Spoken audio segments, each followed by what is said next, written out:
to do that. There we go. Your cue, Mr. Mike. That was impressive, Larry. I didn't even, I'm sorry, that was impressive, Ken. I didn't even have to remind you to record the meeting. Well done, my friend. Hey, actually just one or two logistics things. Thanks for letting me be here. Thanks for the invitation to join you guys. I've done a lot of facilitation, a lot of presentations like this. I've done a whole barrel load in the last 2 years since the whole COVID thing hit us. And I'm a big believer in questions and answers. What we're gonna shoot for is, let's put Q&A, or you can put the questions in the chat, and Ken's gonna monitor the chat. And I like to take care of them real time if they're relevant, if they're germane to the topic that's happening right at that moment.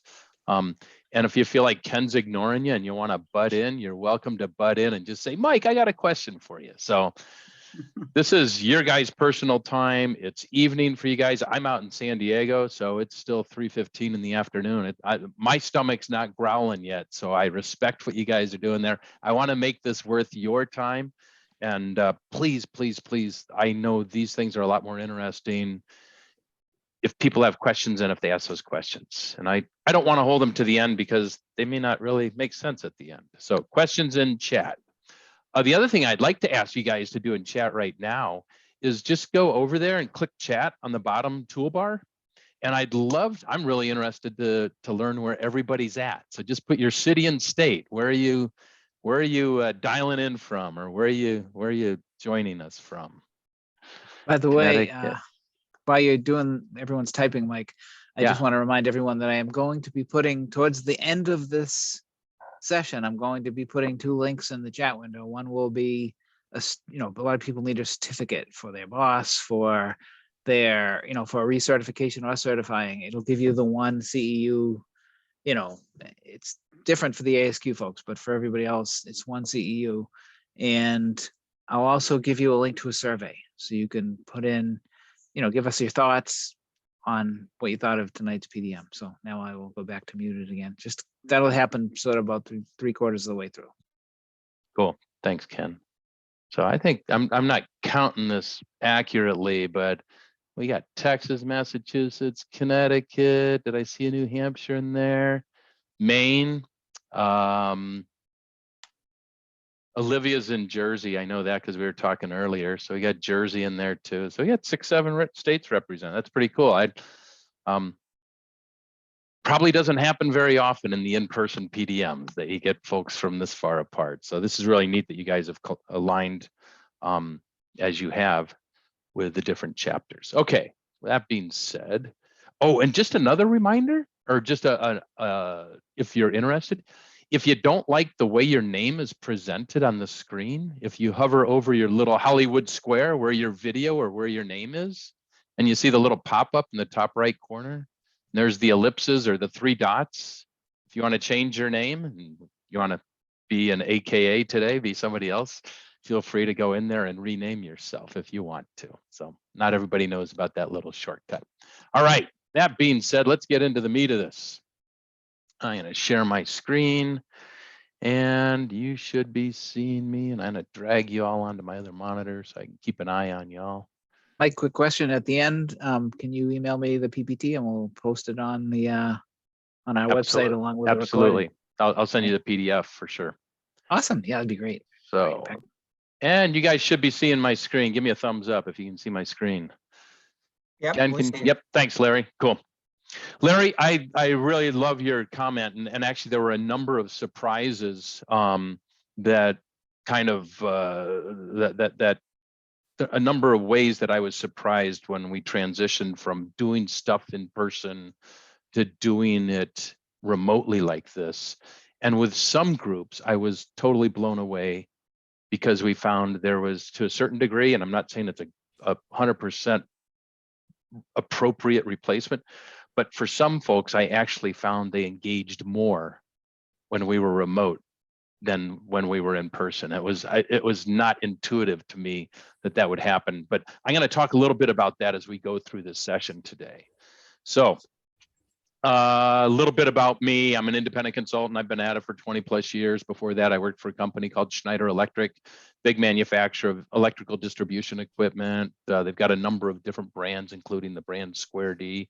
I was with them for 18 years. I started out in, I got my Apex membership or certification in 1985, right after I got out of college. So I've been around for a while, I guess. I've been a longtime Apex ASCM member.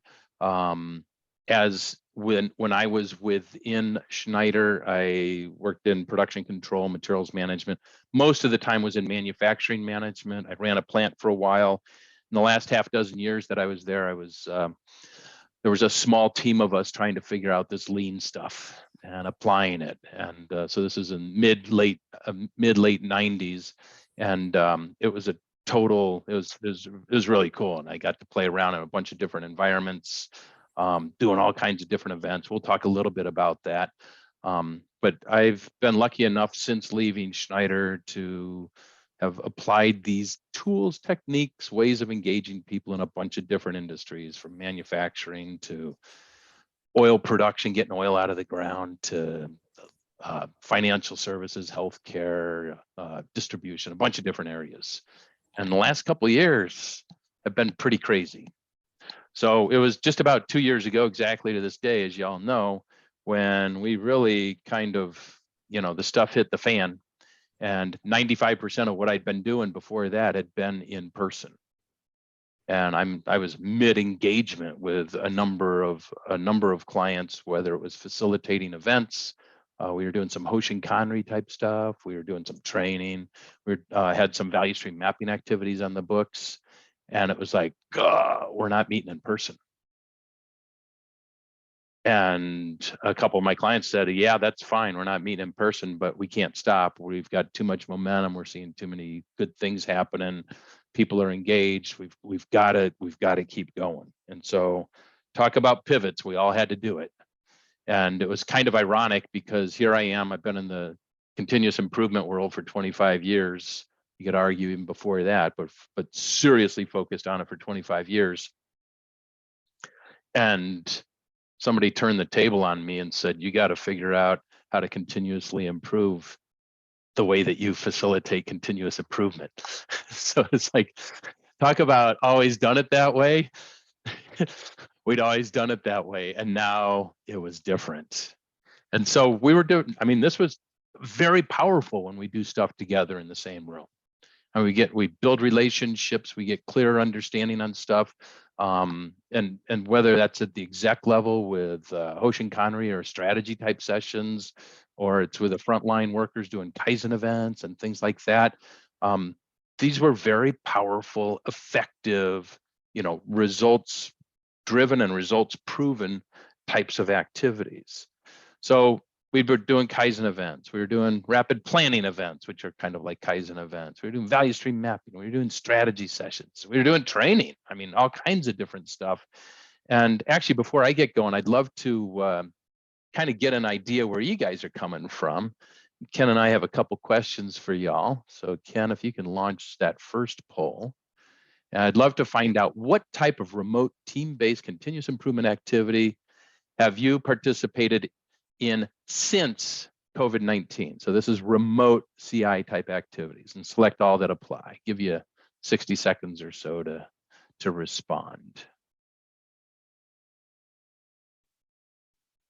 I know where I'm doing the poll. I don't think I can respond.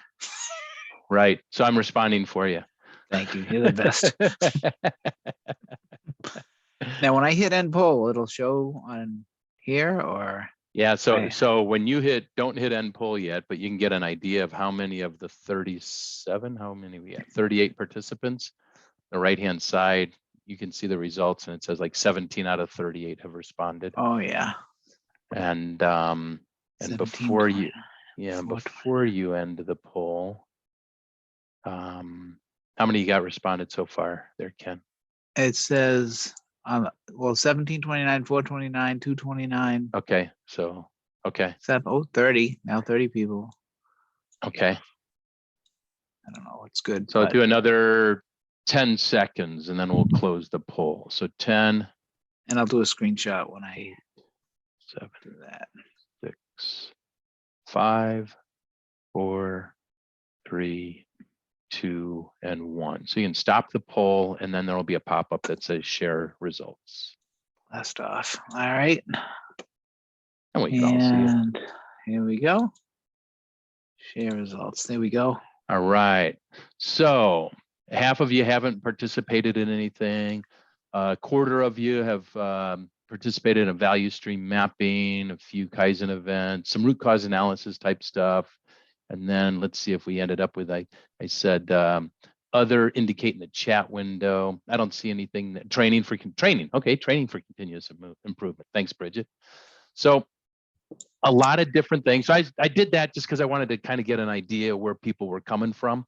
And then I think I've got another poll question that immediately follows. And so this one is saying, so Ken, when you're ready, you can go ahead and launch that second question. You got it. And get an idea what your experience level is with remote collaboration, and just choose one here. So now, is it, yeah? Larry, as you know from last night, Larry and I spent about an hour last night getting these loaded into the system. Mike and I you. did it as I mean, Mike, yeah, Mike and I did. And sorry, everyone, you're calling me Larry. I'm calling you Larry. Larry's a very popular character. So how do I get to the second question? I'm sorry, I'm new at this part, but it only shows me one. And I know we did the second one. Yeah, and we had it. Oh, wait a minute. Type events. There we go. I know. Cool. Got it. Launched. Sorry. All right. I'm learning. First time, baby. So this is kind of saying, what level of engagement did you have in your remote experiences? Voice and video cameras, maybe sharing some documents.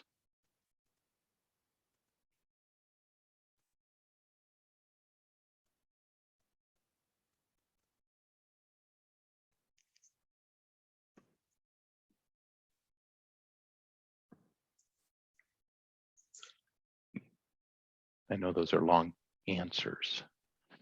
Oh, it's a horse race, huh?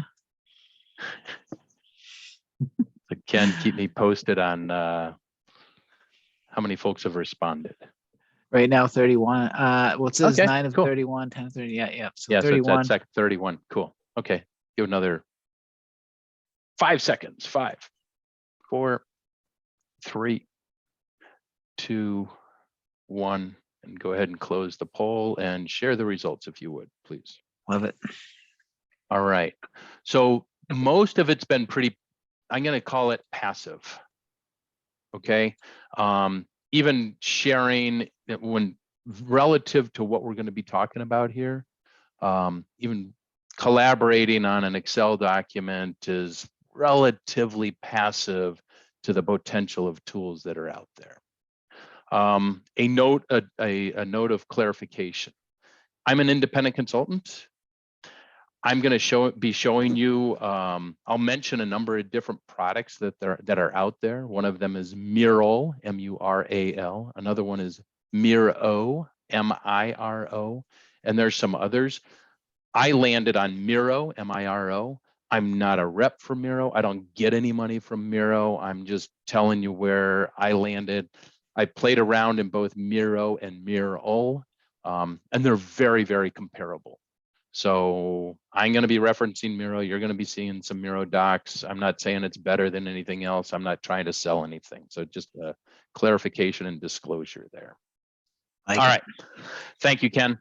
Okay, so let's take a look at what this collaboration can look like. And at this point in time, in a second, I'm going to just share a different screen. I'm going to share a Miro, what we call what is called a Miro board.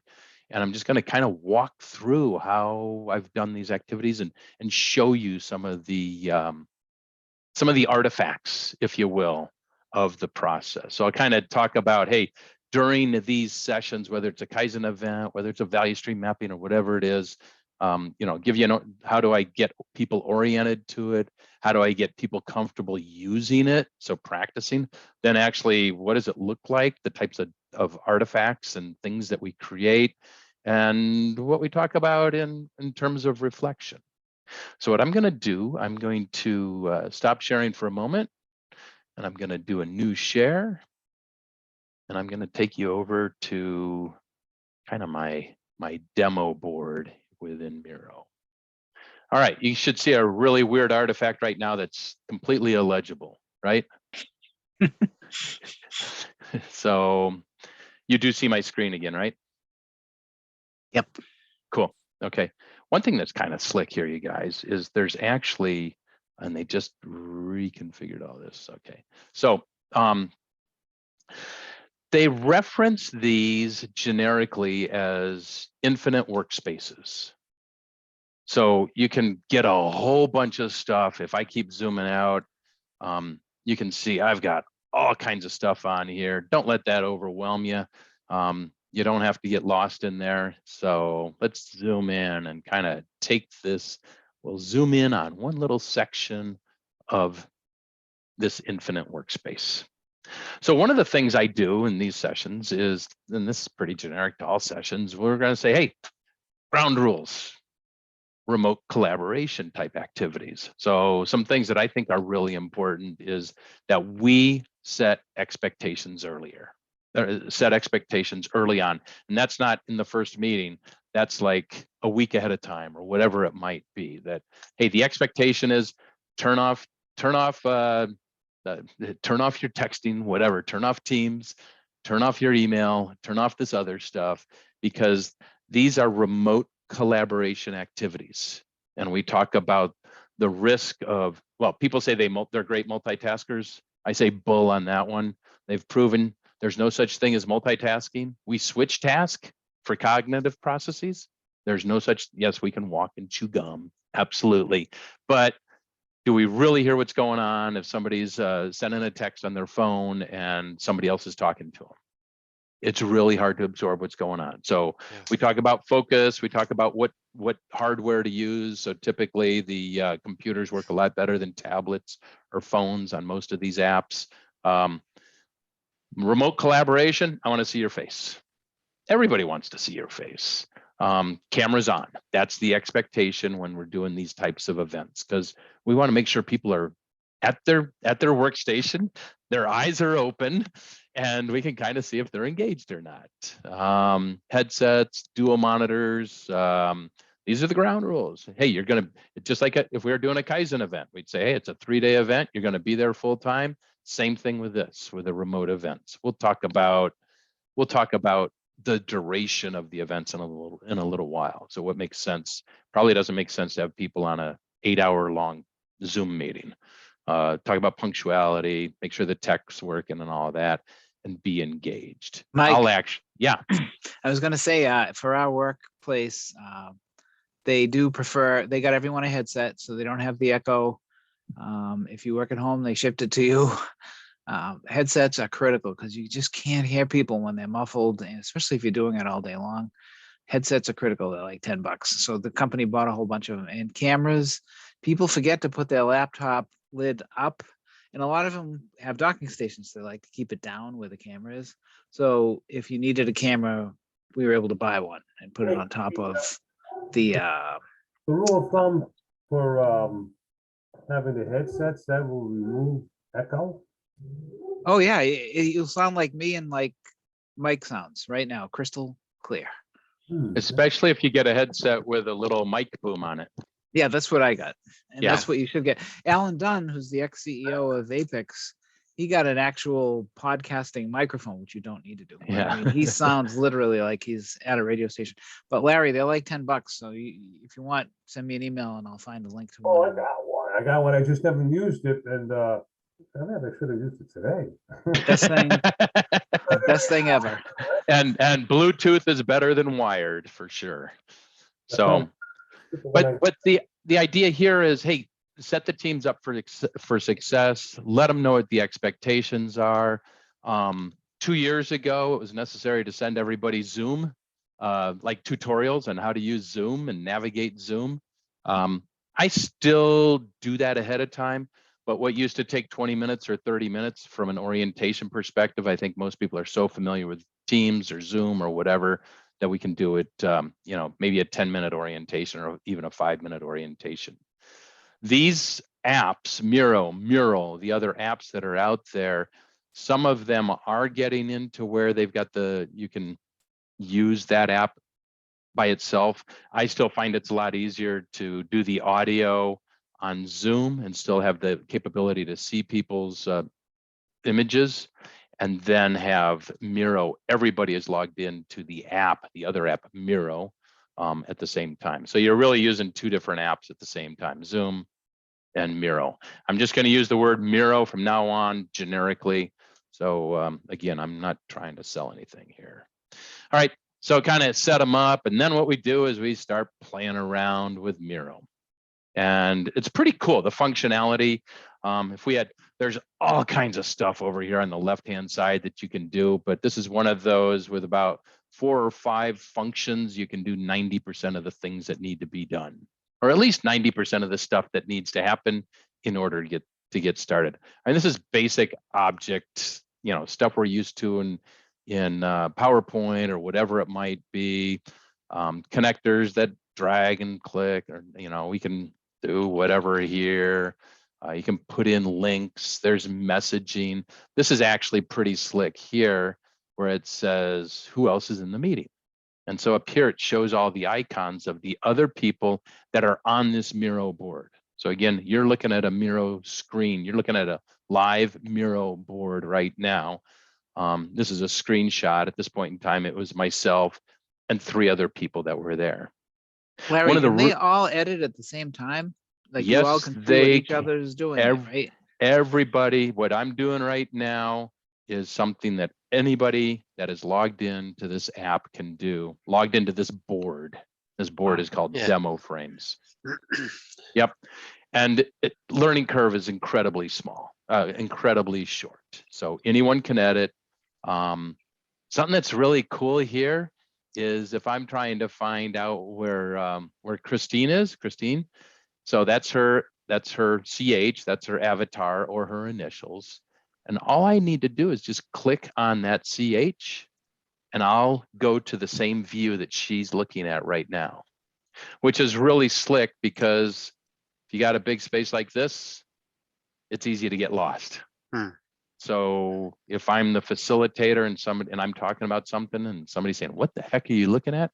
They can either click on my icon, or I actually have a command as the facilitator to get everyone to follow me. So I can do a real quick follow me, and everybody gets my view. So we let them play around with that stuff. Oops. We let them play around with, show them what the functionality is. And then I make sure everybody knows how to do it. So what I do is I put these little sticky notes out there with the initials of everybody that's going to be in the event. And what was my exercise here? Find your sticky, click on it a couple times to edit, fill in your name and your role in the contracts process. We are looking at a contracts VSM, okay, and what your expectations are, okay? So that's how I make sure that everybody's there, everybody can navigate. So kind of level set everybody. This is just actually, let me back up a second. So once you pick on a Post-it note, a sticky note, it's really easy to edit. Here's a pop-up toolbar that just tells you, hey, I want to change the color, I want to change the size, I want to do whatever it is that I want to do. It's pretty slick, easy to navigate. We can start color coding things by the type of activity, by the function that's working on it, by whatever makes sense for us to use color coding. Color coding is pretty powerful. So this is just a shape. This isn't even a Post-it note, but you can just go in there and type whatever you want to type in there. So here's an example of a value stream map. So this is kind of a hybrid between a value stream map and a swim lane process map, but we won't get hung up on how I use different vernacular. But in this example, what the kind of a standard, more or less, that I've settled on is these yellow Post-its in the middle. These 4 rows or swim lanes represent the different functions. This is in a IT incident resolution process.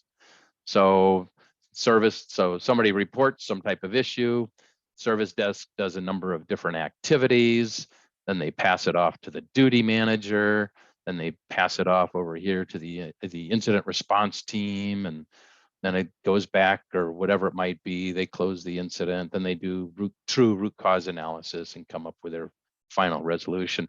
We use these big blue Post-its down here to kind of identify what phase in the process is it. So incident reporting, we said there are 3 or 4 different activities that happen in that phase.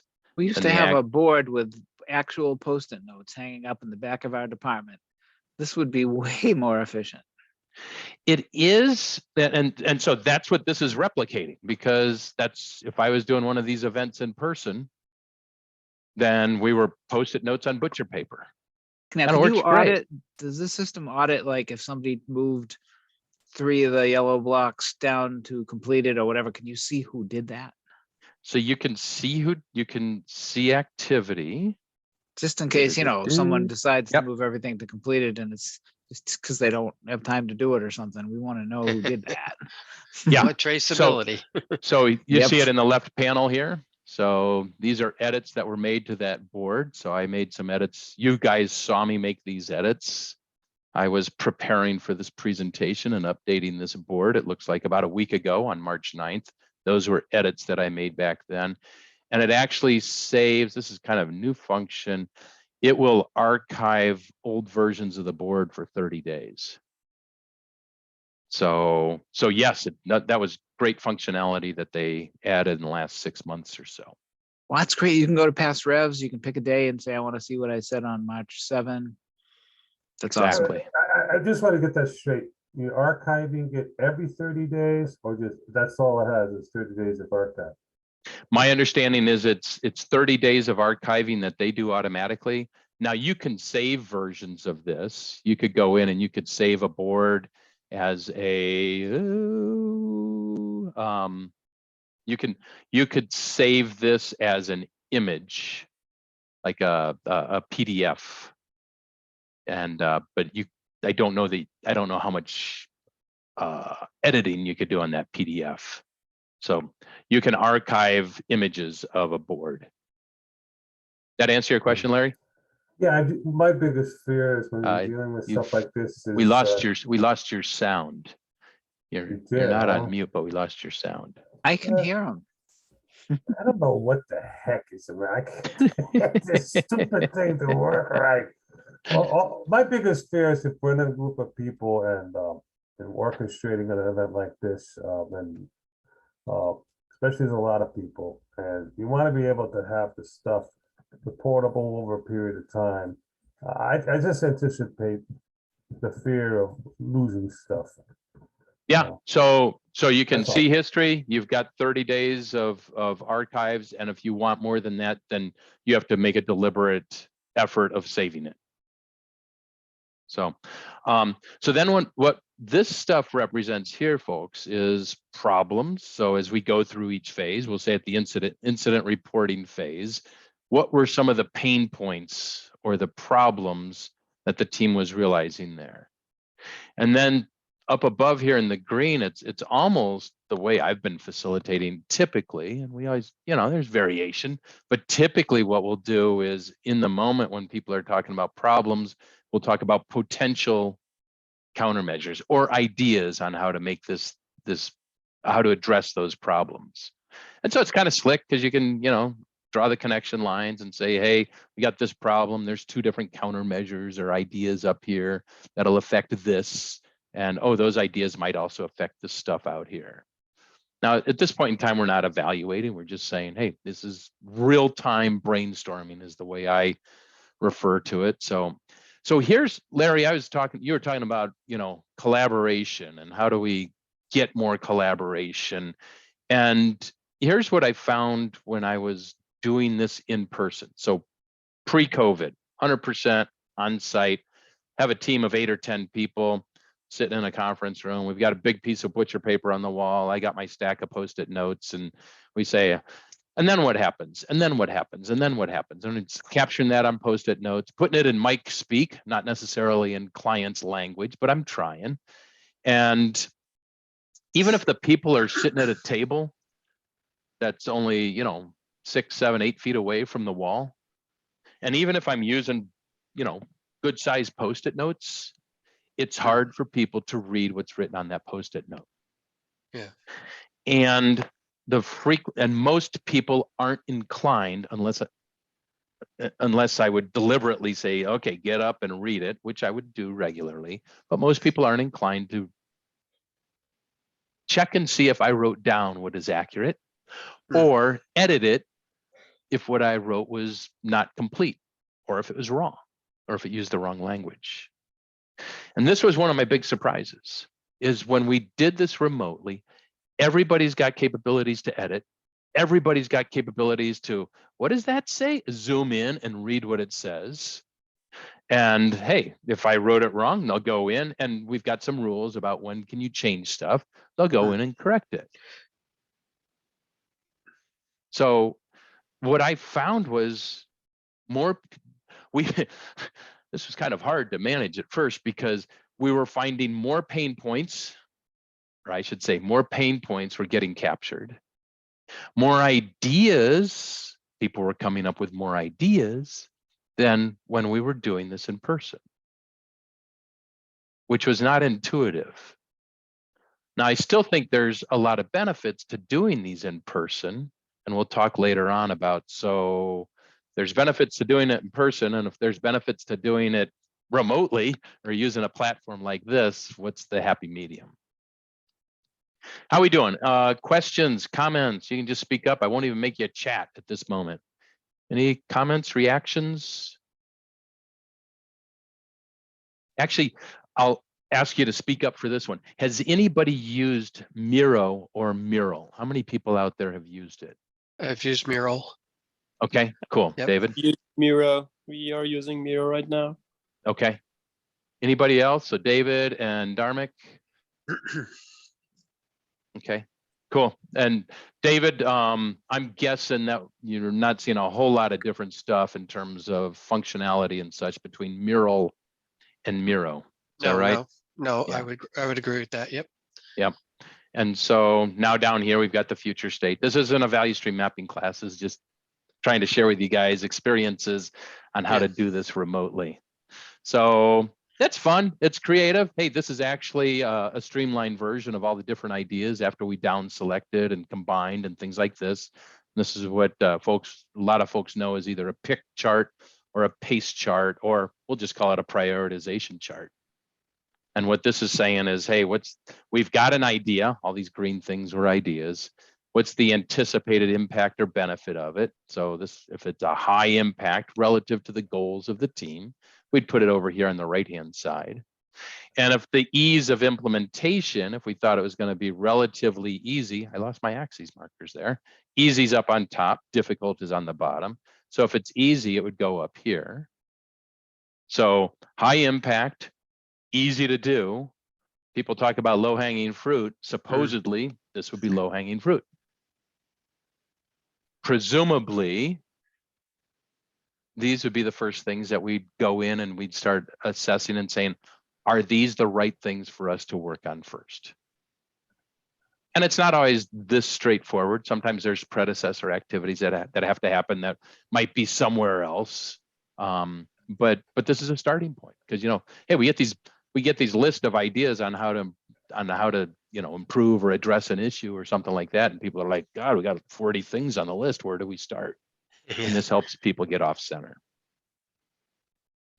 One of the other things we do, you guys, is at the end of each day, and I think this is really important, especially if it's a multiple session thing, is to get people's ideas, get people's feedback on how the day is going, how the session is going. So at the end of most days, I'll do a plus delta session. And if you're not familiar with those, a plus says, hey, what we did today, anything, logistics, level of detail, engagement, results, whatever, anything related to the activity, what'd you like? And a delta would be things that we should change. And so the cool thing about doing this at the end of every day is, hey, maybe we're making some adjustments overnight or between sessions. So this ain't made up stuff over here. I mean, it's amazing how well and how much people enjoy and how effective people feel that these sessions can be, even though they're stuck in their living room and they're not in the same room with other people. It's, again, it was shocking to me how much more engagement we got from some people. Some people are just a lot more quiet, or they speak really loud with their fingers, but not necessarily with their mouths. And so, hey, this gives folks That's an opportunity. exactly right. You know, I think it's the way I look at things is that people who think, you know, with engineering minds, mathematics, and are quiet. Yep. And because they're constant thinking. And people who, like myself, do not know when to stop, shut up, say a lot too much more than you should, and then in that way, it puts everything into perspective. That you know, I was looking at all the traffic that I see with the lines going every which way. Now, is it agreed upon that each one of these arrows are following through? That everybody agrees that the arrows are moving to each slot? Is it, or did somebody set that up? I'm just trying to figure out how that all works. What you guys doing? Good question. Thanks, Larry. Thanks. So typically what we're doing could be a combination, and it depends on the magnitude of what we're looking at. More often than not, it's the complete group. So if we got 6 people, 8 people on the team, so we're we're talking, it's real time. Somebody comes up with an idea. Actually, somebody comes up with a problem. Hey, we've got this issue with SharePoint or whatever. Okay. And so, or we'll take the one, yeah, these should probably be hugging each other.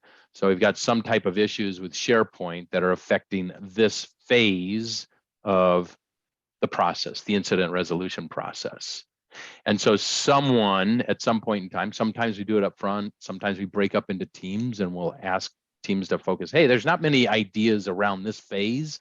So you guys go into a breakout room, you're kind of familiar with this phase. What are some ideas on how to address these things? But more often than not, Larry, it's a conversation. Somebody comes up with an idea and we say, so what's that going to affect? Because an idea for improvement without affecting anything, it's like, what's the purpose? And so we should be, and so, you know, something like this one, 11.4, it's like, hey, I'm not sure why I moved some of these around. That's why. You know, that item supposedly is affecting a couple different pain points.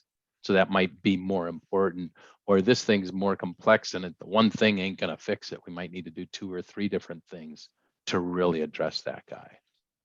So it's collaborative. It's not people doing it in a silo.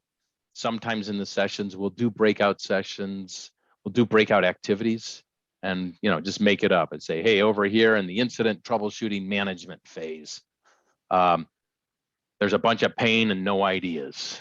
So we're going to send people, the incident response team and the team leader, over into a breakout room. You guys brainstorm ideas here.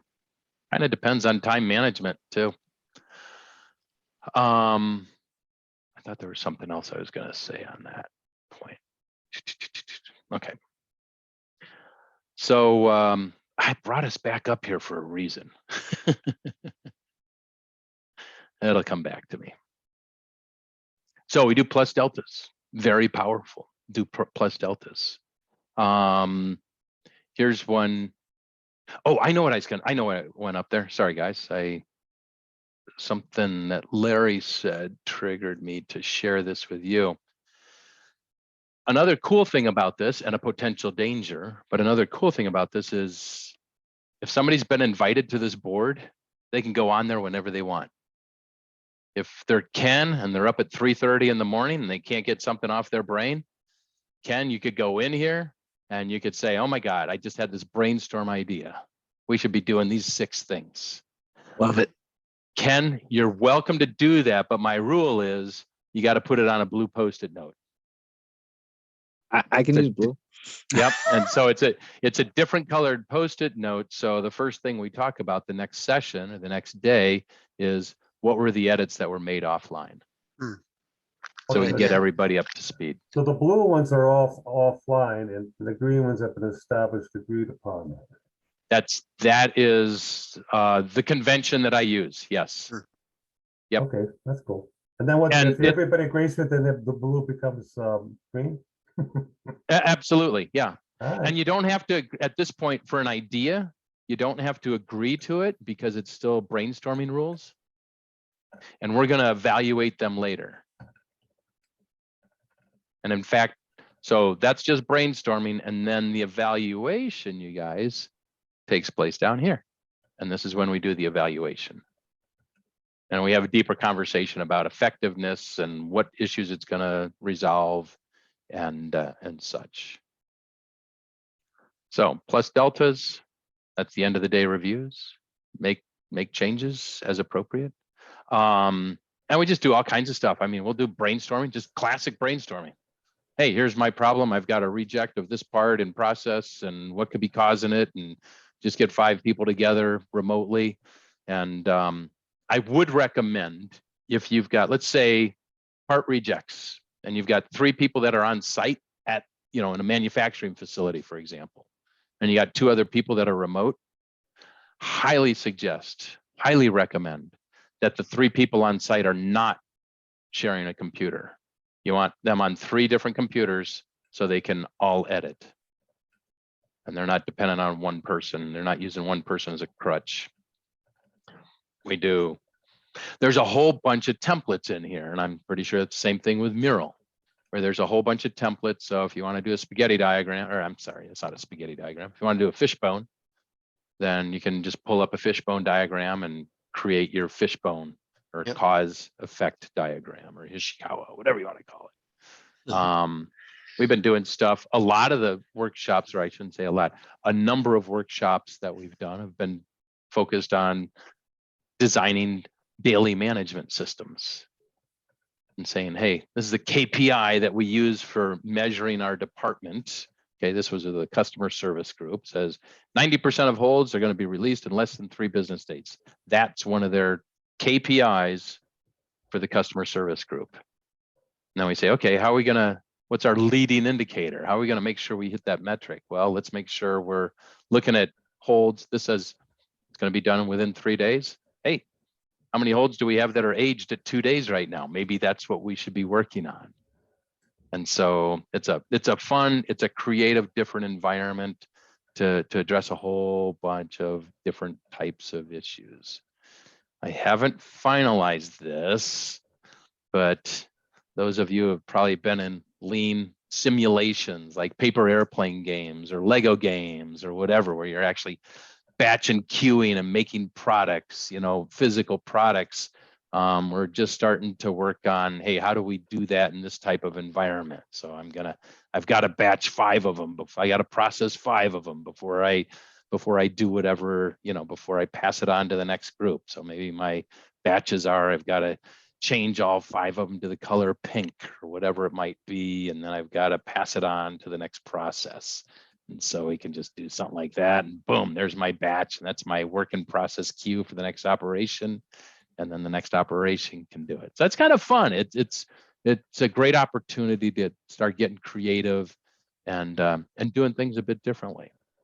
So we've been doing stuff with teams around the world. Right now, I've got a team, and the hours absolutely stink, but I'm on the West Coast. We got people in Central Europe time in the Netherlands, and then other folks in Singapore. And we're able to collaborate. It's 10 o'clock my time at night, which kind of stinks, but I guess that's easier than getting on a plane and flying to Singapore or something like that. I am looking forward, you guys. I am looking forward to the days when we can get back to doing this in person. If we do it in person, I'm going to stop sharing. I'm going to get to, actually, before I stop sharing this, any questions on, kind of the playground? Looks like a good tool.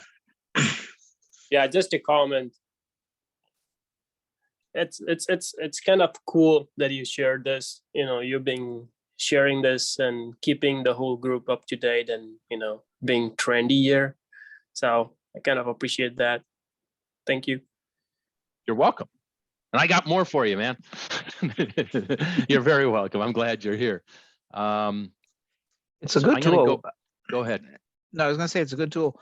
You'd said going back to doing these in person, but I assume when you were saying you wanted each person to do it individually at their desk versus having one person entering it, it's almost like remote working on this in the office. Yeah, I got lost in my navigation here, sorry. So if we do them when we do it in person, I think one of the things that we miss by doing this remotely is really kind of, number one, building relationships. I heard a colleague of mine used a line one time. He said, anonymity, to be anonymous, anonymity is the enemy of civility. And we've all been victims of that, whether it's Facebook or email or whatever. It's like, well, that's not what you said. Well, that's not what you meant. And all of a sudden, hey, Ken, I can put a face to you right now, and I got a lot more. I've got a don't misinterpret this, but we've got a relationship now, okay? Oh. And if we met in person, it would be even more so, because hey, we get on the phone for a 30-minute call and it's high, and we might talk about Tom Brady or something like that for a minute, and then we get off the phone because we've got another meeting. And when we're in person, we show up a couple minutes early, we hang out a couple minutes late. One of my rules is no sidebars, but we have sidebars, and we build those relationships. And the other thing that happens in those sidebars, not just relationships, is people start, I think there's a certain amount of kind of synergy, and we're in the same place, we're talking about the same problem. And then when we're walking to lunch or something like that, it's like, yeah, it'd be interesting. You know, I've seen that you guys do X, Y, Z and ABC, and we've never tried it that way. And maybe if we did CBA, it would work a little better over in our area because we're different than you. And that doesn't happen, organically online. And that's part of the stuff that I think we're missing. Although I would say, I'd add one thing to that. So we do a lot of the advice you gave us up front. You have to have your camera on, headsets are good, all of that. But, and for these meetings themselves, we do the networking before, we do the networking afterwards with the camera on or not, but in most cases on for most people. And that helps replicate a lot of it. And I don't know, I just think that if you add those little tidbits in, like I can tell you my kids on video games have developed all kinds of online, working relationships or gaming relationships or whatever. And I don't know if it's easier or harder for them, but it's just what they are used to and what they do. So I think it's also partially generational to some extent. I'll bet you there's something. What you calling me old? No, I think I'm up there with you, Bubba. We're almost the same birthday. Some of it is that, but I do still think the power of those one-on-one relationships. How many people out there are in a job now and they were hired there in the last 2 years and they've never met their boss in person? Yeah. That sucks. Huh? It would. I think so. And even if, I've got 2 boys, they're both in their 20s and they're both essentially working remote. And it's like, I talk to my boss. Yeah, I talk to him once a week for a one-on-one. It's half an hour. That's cool. Right. But it's a lot more effective when we're in person. So here's what. How have you been out of? It's been 2 years, like you said. I'm actually. We're supposed to be getting back together again and work, and I'm kind of like almost like fearful. I say, oh Well, my goodness, what are we gonna do? Yeah. yeah, I I can't will show get up. over it, I won't be guess. able to show up in my sweats I just say you gotta with wear a nice, with a nice shirt. you gotta have a nice shirt, and you gotta have your nice clothes on, all that stuff, and Yeah, you can't be swearing all the time, and the women in the next cubicle over, you gotta be doing that, you know? It's been So- well written, by the way, that this is a normal experience. People who have to come back to work, either they want to or they don't want to. Either way, they're very nervous about the culture shock that will be reintroduced to them.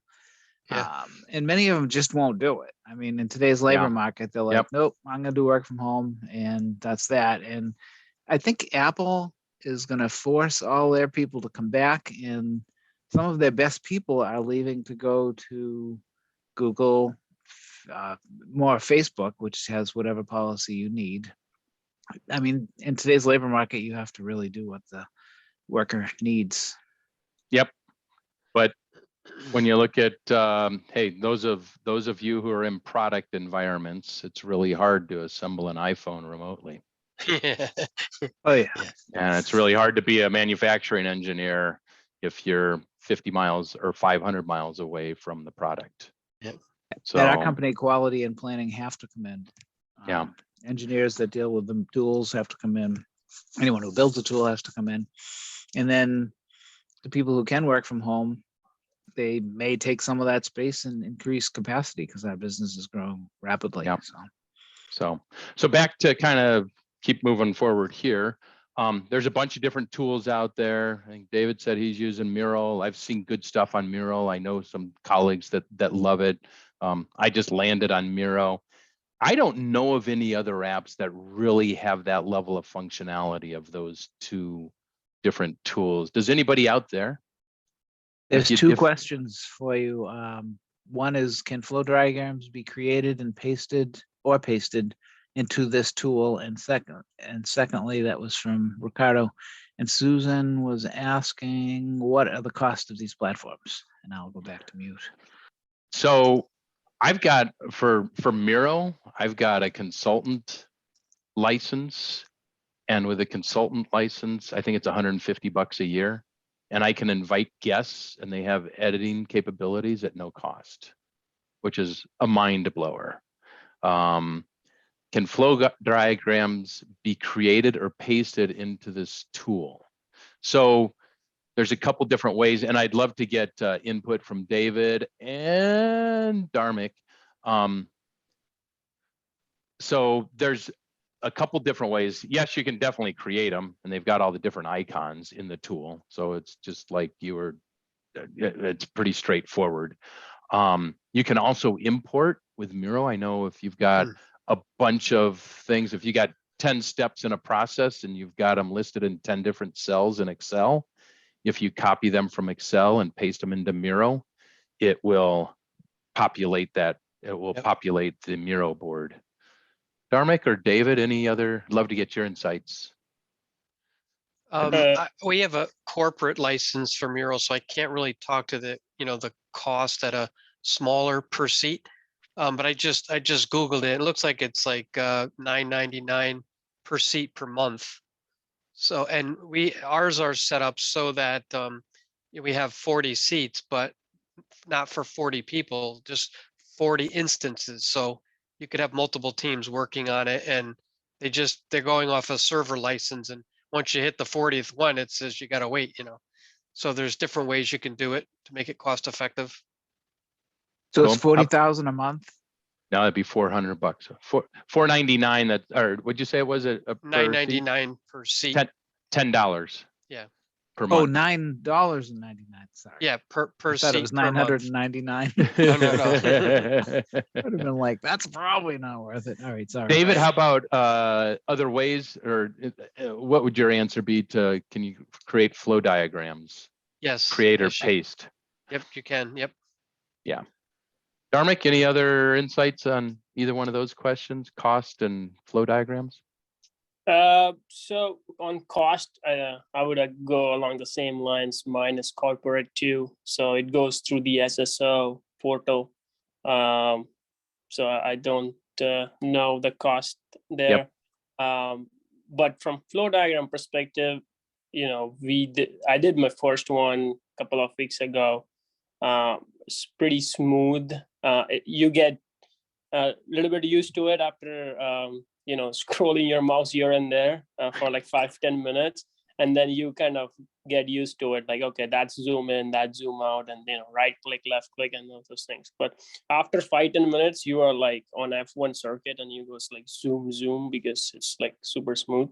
Yeah, you can also do presentations on that. I don't know if you have done the presentations, the PPT. I've tried, and it just hasn't worked real smooth. And it was a year ago, so who knows? They may have changed it since then. Yeah, so it's a good thing to collaboratively work if you are simultaneously, everyone is working on different slides. Then those kind of help to, let's say you have 1 hour and you want to present it to your leadership team, and you're working on slide number 1, 2, your colleague is working on 3, 4, and another colleague is working on 5, 6.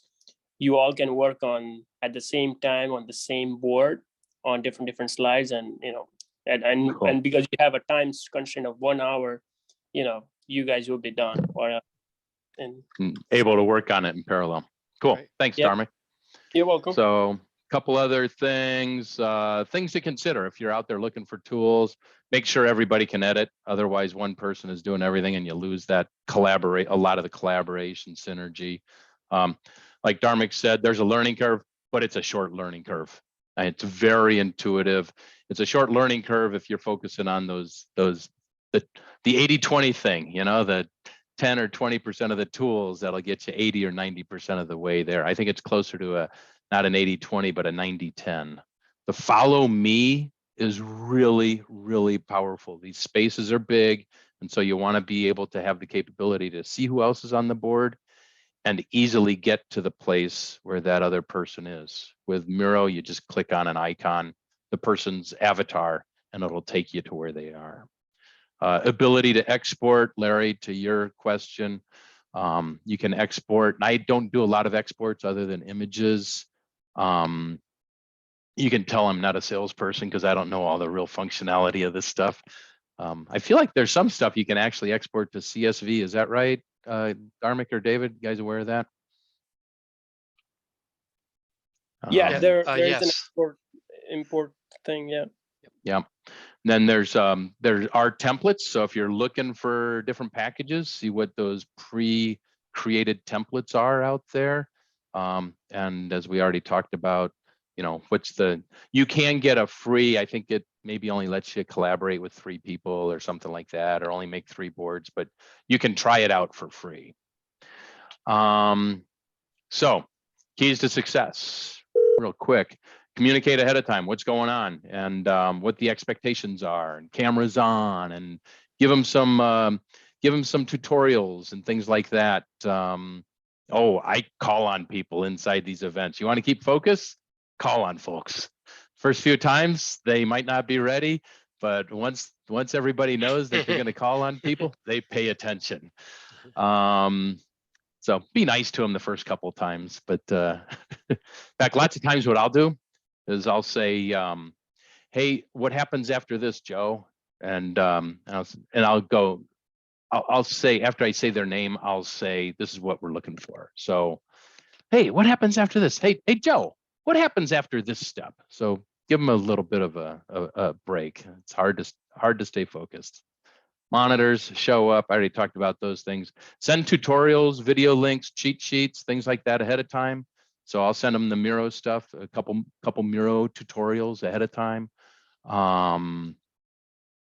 Co-facilitator can be very powerful. We don't always have that luxury, but to monitor the chat, to monitor questions, actually even to just work on the board. There's things that we do, like you saw those green Post-its that were on the top that showed all the ideas, and then we ended up taking those down to the prioritization chart. And so the co-facilitator, they can be doing that. They can be pulling those things down to the chart so they're close by So when we want to, or they'll be copying them, I'm sorry, and having them close to the prioritization chart. So when we get there, we're ready to go. Co-facilitators. The first time I did this, for the first 6 months or so, I would always steal my wife's laptop and I'd have it off to the side and I would log in and with her as a participant and me as the presenter, just so I could see what the audience was seeing, what the participants were seeing. Because as you know, Ken, what you see on your screen isn't, as a facilitator, as a presenter, isn't always the same as what the other folks see. And you guys hear me say, are you seeing my screen now? So especially early on, that's a help. And before if you haven't done this before, a hint would be practice with buddies or your wife or your kids or whoever ahead of time to kind of help you get through. The first time I did it. First time I practiced, I did it with 3 colleagues at 3 different locations. And it was a real surprise because I didn't know what the heck I was doing. And it showed me, okay, you don't have your stuff together yet. Session lengths. We started out, I'd read this thing somewhere early on 2 years ago that if you're doing training in a remote environment, and if it's for more than 90 minutes, you're going to lose everybody. So our first collaborative session was actually a strategy session with the senior team. It was like, hey, what's our COVID response? It was May of 2020 and totally had to pivot in terms of their strategy for the company. And so we did 1.5-hour sessions and they're like, this is ridiculous. We're just getting momentum at 1.5 hours. And then we call it a day and there's this whole new mental setup the next day. So and we've tried a whole bunch of different time periods. Where I've been sitting at lately is 3 hours. It seems like a good duration is about 3 hours. Since it's so interactive and collaborative, people are not falling asleep. Consecutive days, if you can do it, do them consecutive days. We'll do breakout rooms. And that's why we'll use Zoom. And Zoom's a lot better than Teams, is my experience, in terms of breakout rooms and functionality, and just seems like a lot cleaner platform. Miro actually has a timer in the bottom that you can use. And so if we're doing breakout rooms and you got 3 different teams and they're at 3 different parts of the board, they all see the timer in the bottom center. So it's not like in Teams or in Zoom where we say, oh, breakout rooms are over, you got 60 seconds. No, there's a countdown clock. So we'll start it at 20 minutes and I'll bounce from room to room and I'll tell them, check on their progress, but also say, hey, keep an eye on the clock, you got 7 more minutes. So I think I covered all that stuff. There's different resources out there. Again, Miro, I'll send you guys this deck as a PDF. So my suggestions, hey, if you haven't played with this stuff, get a free subscription to Miro or whatever, okay? It may be limited in terms of number of people that can collaborate with you. And then just pick something easy. Just open up a template in there, a pre-created template, and do a fishbone diagram, okay? Or do a flow chart, or just do something simple. Do a 5 whys, just do a brainstorming session. Just get out there and play with it. It's pretty cool stuff. And it's a lot of fun. And I have not had a team yet, and I've probably done 20 events, plus or minus, and a whole bunch of training where we've used Zoom and or Teams in collaboration with Miro, and 90% of the people absolutely love it. 10% of the people, they kind of, it's for whatever reason, it might not be as intuitive, but it's sure a heck of a lot better than not doing anything if we can't get together in person. So my vision when I get back together and we're going to do something like this on site with a team, one of my early experiments is going to be everybody has a laptop. We'll have a big monitor and everybody can edit on their laptops real time, but we're all in the same room. Yep. So we'll still have those breakout sessions. We can still have little sidebars. We can still have lunch together, do the informal stuff, build relationships, kind of have that organic, conversations and ideas, but still have this platform where Larry, like you said, some people don't like to talk. Hey, they can talk with their fingers. and be engaged. So that's kind of, this is not a sales pitch. That's not why I'm here. I'm a longtime Apex ASCM person. I love returning to the community.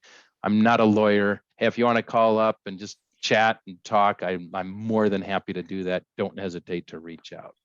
So Mike, what were those books back there? those books back there, that's my cheap plug.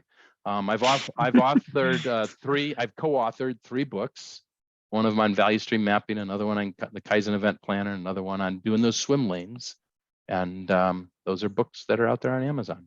Oh, I like how you tied all of this into the remote collaboration effort. So you actually did bring in some value stream mapping and some lean stuff and process mapping. So this is pretty awesome, actually. It's pretty neat stuff, you guys. I can't tell you how stressed out I was when COVID hit. I mean, I was paralyzed for 6 weeks.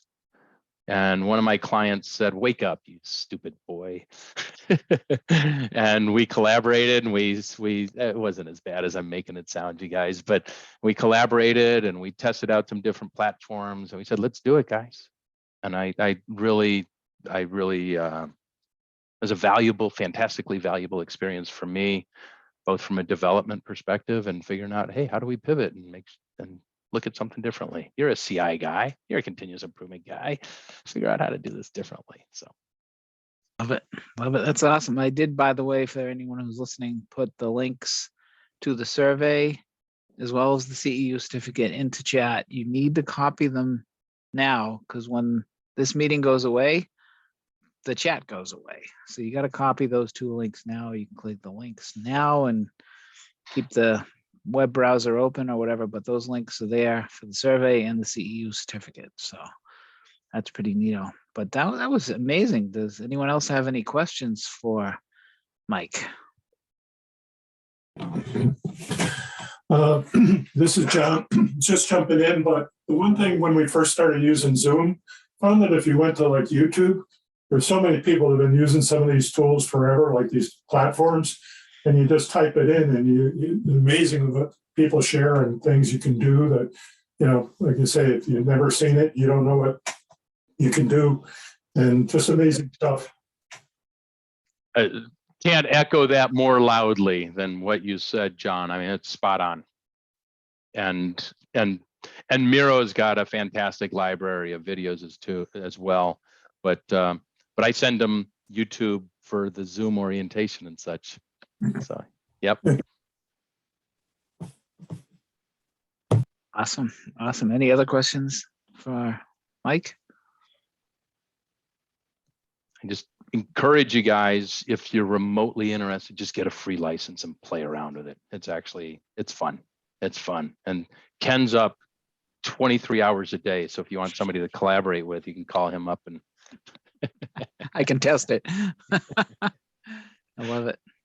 That's awesome. Well, we're going to keep the networking going for as long as people want to chat. And of course, we want to thank Mike for an amazing presentation. It was fun, it was entertaining, and it was very informative, and gave us all some good thoughts on our possibilities of what we could do to make our collaborating remotely work situation better, and collaborating them in person as well, as the way Mike explained would be also a good idea. So yeah, good job stuff. there, Mike. Thank you. Yep. Yeah, I love it. I love it. All right. Thank you, everybody. So anyone who wants to stay and chat for a couple minutes, we'll be on. Thank you. Great yeah. meeting. Absolutely. Thanks. Thanks, Khalid. Thanks, Dharmeek. Good stuff. Good stuff. Well, that was awesome. I'm going to hit the stop record button now. Thank you. Appreciate it. Yeah, no problem.